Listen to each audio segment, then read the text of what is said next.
वह बोहेमियन सिपाही कभी जर्मनी का चांसलर नहीं बन सकता। मैं उसे पोस्टमास्टर बना दूंगा और वह दिन में 100 बार मेरे पैर चाटेगा।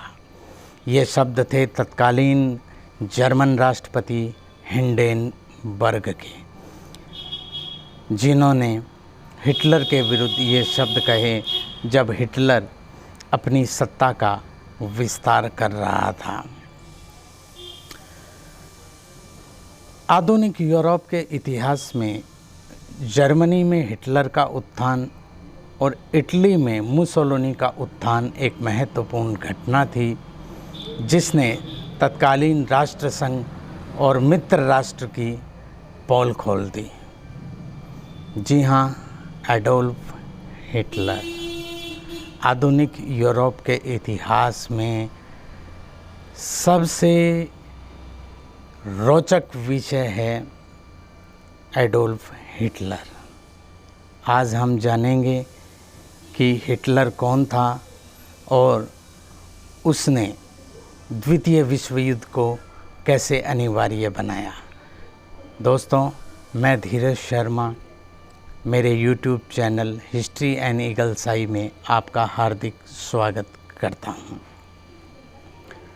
जैसा कि हम जानते हैं, प्रथम विश्व युद्ध में पराजित राष्ट्र जर्मनी में वाइमर गणतंत्र की सरकार की स्थापना हुई, जिससे जर्मनी में और भी आर्थिक दुर्दशा और जर्मनी की हालत बदतर हो गई और वर्साई की संधि।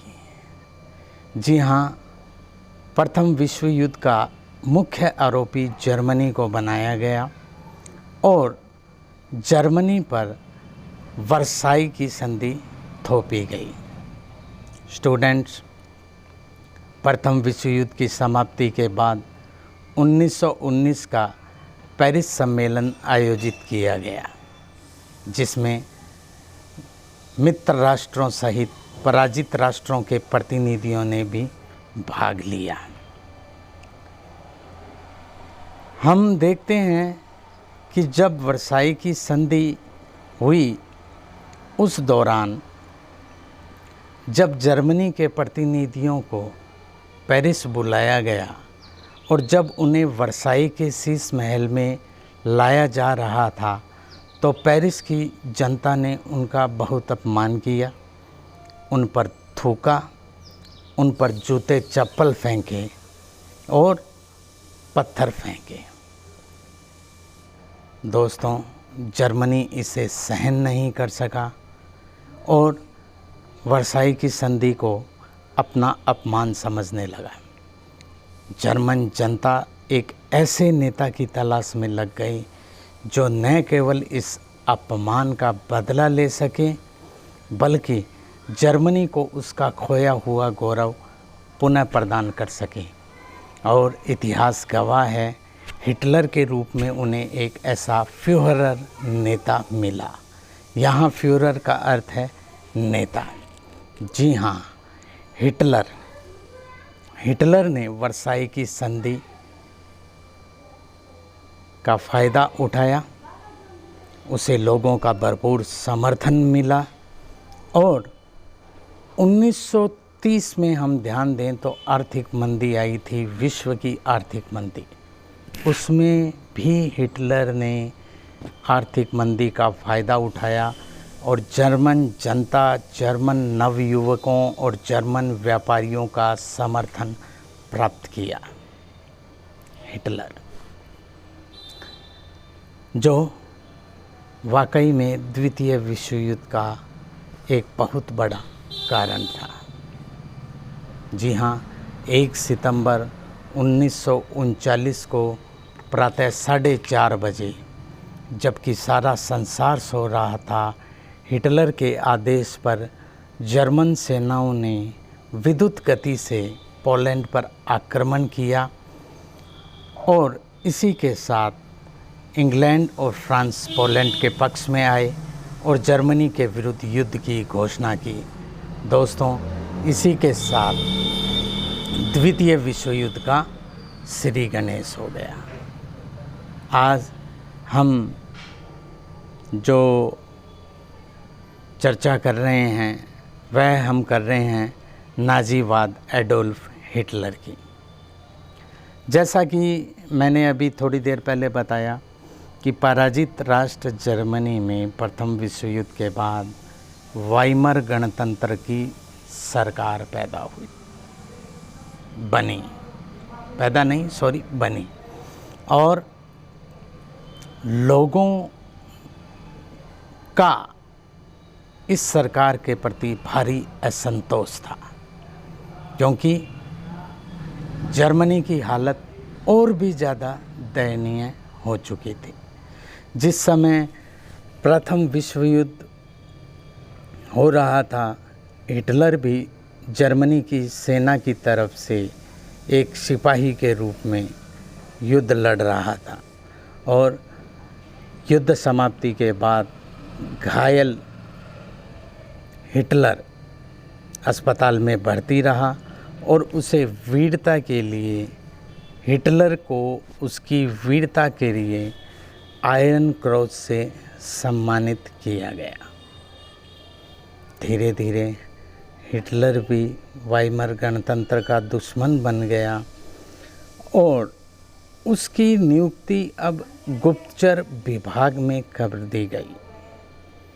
जब हिटलर की नियुक्ति गुप्तचर विभाग में हुई तो उसे पता चला कि यहाँ एक गुप्त रूप से श्रमिक दल, जो कि 6 सदस्यों का गुप्त श्रमिक दल था, वो सरकार के विरुद्ध कार्य कर रहा था।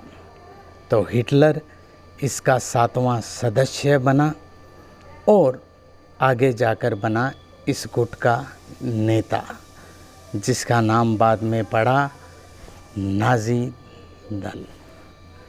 जी हाँ, इसी नाज़ी दल ने वास्तव में द्वितीय विश्व युद्ध को अनिवार्य बना दिया।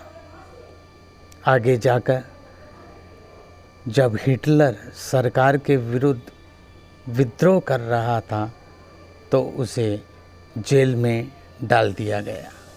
करीब 8 से 10 माह हिटलर जेल में रहा। वहीं हिटलर ने अपनी आत्मकथा मेन कैम्फे मेरा संघर्ष लिखी, जिसमें उसने अपनी विदेश नीति को क्रियान्वित कैसे करना है उसके बारे में लिखा।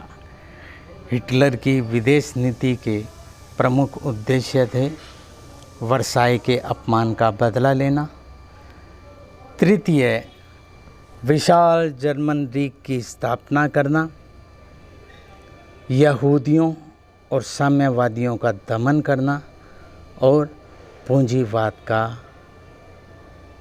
विरोध करना। इस प्रकार हिटलर जो टॉपिक है स्टूडेंट्स, बहुत इंटरेस्टिंग टॉपिक है, लेकिन यह बहुत बड़ा है। तो एक वीडियो में मैं अगर इसे बताऊंगा तो वीडियो काफ़ी लंबा हो जाएगा। तो ये पार्ट 1 है, हिटलर नाज़ीवाद पार्ट 1, और आप पार्ट 2 के अंदर हिटलर की विदेश नीति, हिटलर कैसे जर्मनी का चांसलर बना, उसके बारे में आप देख पाएंगे। स्टूडेंट्स, मैं आपसे फिर कहूँगा कि आप मेरे वीडियो को अगर देखना चाहते हैं अलग अलग टॉपिक में, तो आप लाइक करें, कमेंट करें, शेयर करें और सबसे बड़ी बात, आप लाल सब्सक्राइब के बटन को दबाएं, बेल आइकन को प्रेस करें, ताकि नए से नए वीडियो का नोटिफिकेशन आपको मिलता रहे। स्टूडेंट्स, जैसे कि अगले महीने पेपर शुरू होने वाले हैं, आप अपना ध्यान रखें, आप स्वस्थ रहें, मस्त रहें और एग्ज़ाम की तैयारी में व्यस्त रहें, लेकिन बिना किसी तनाव के मस्त रहें, घूमें, मॉर्निंग वॉक करें, इवनिंग वॉक करें। नमस्कार, खुश रहें।